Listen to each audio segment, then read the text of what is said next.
शहर के पुराने हिस्से में एक 4 मंजिला मकान था। लोग उसे नंबर 13 कहते थे। वो मकान नया तो नहीं था, नहीं बहुत पुराना, लेकिन ज्यादातर समय खाली ही रहता था। मकान मालिक शर्मा जी हर 3 से 4 महीने में नया किराएदार ढूंढते रहते थे। हर बार कोई ना कोई वजह निकल ही आती जिससे घर फिर से खाली हो जाता। इस बार किराएदार विकास नाम का व्यक्ति था। वो एक आईटी कंपनी में काम करता था। स्वभाव से बहुत शांत और शर्मीला था। किसी से ज्यादा बात नहीं करता था। उसे भीड़ पसंद नहीं थी और वो ज्यादातर अकेले रहना ही पसंद करता था। पहली रात सब ठीक था।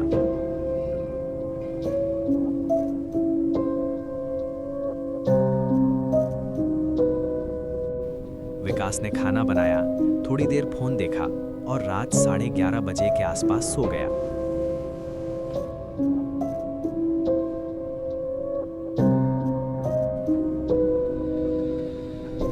कोई डर नहीं था, कोई आवाज नहीं।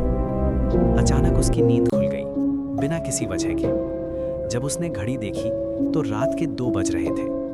उसने करवट बदली और दोबारा सोने की कोशिश की। तभी उसे एहसास हुआ पंखा बंद था, जबकि सोते समय पंखा चालू था।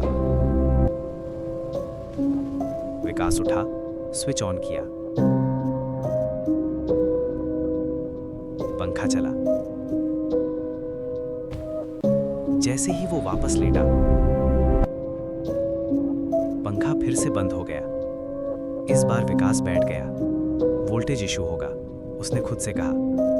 लेकिन तभी कमरे के बाहर से नंगे पांव चलने की आवाज आई।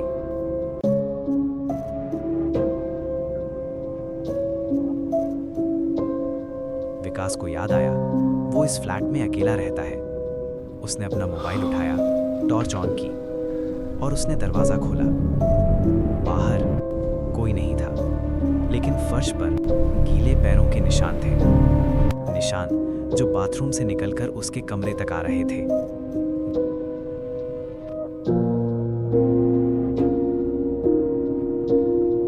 दरवाजा बंद करते ही विकास की सांसें तेज हो गईं। दिल जैसे सीने से बाहर निकल आएगा। उसने धीरे धीरे बाथरूम की तरफ देखा। अंदर अंधेरा था। कुछ सेकंड तक वो बस दरवाजे को घूरता रहा। फिर उसने हाथ बढ़ाया, स्विच दबाया। टिक, लाइट जल गई।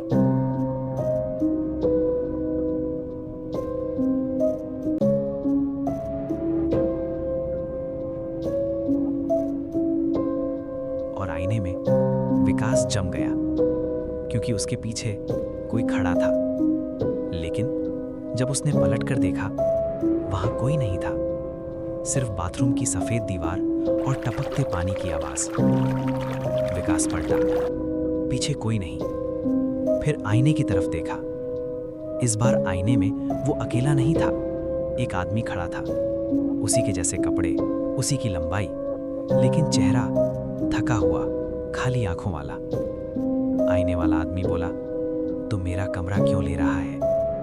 विकास कांपते हुए बोला, ये किराए का घर है। आईने वाला आदमी हंसा और बोला, "नहीं, ये घर मेरा है और मैं पिछले 20 साल से यहीं रहता हूं।" लाइट झपकी, आईना काला हो गया। अगली सुबह शर्मा जी को फोन आया। पड़ोसियों ने बताया रात भर फ्लैट से बातें करने की आवाजें आ रही थीं। लेकिन फ्लैट के अंदर सिर्फ एक ही आदमी रहता था। शर्मा जी पहुंचे। दरवाजा अंदर से बंद था, तोड़कर खोला गया। अंदर 2 प्लेटें थीं, 2 ग्लास थे और आईने पर लिखा था, "अब कमरा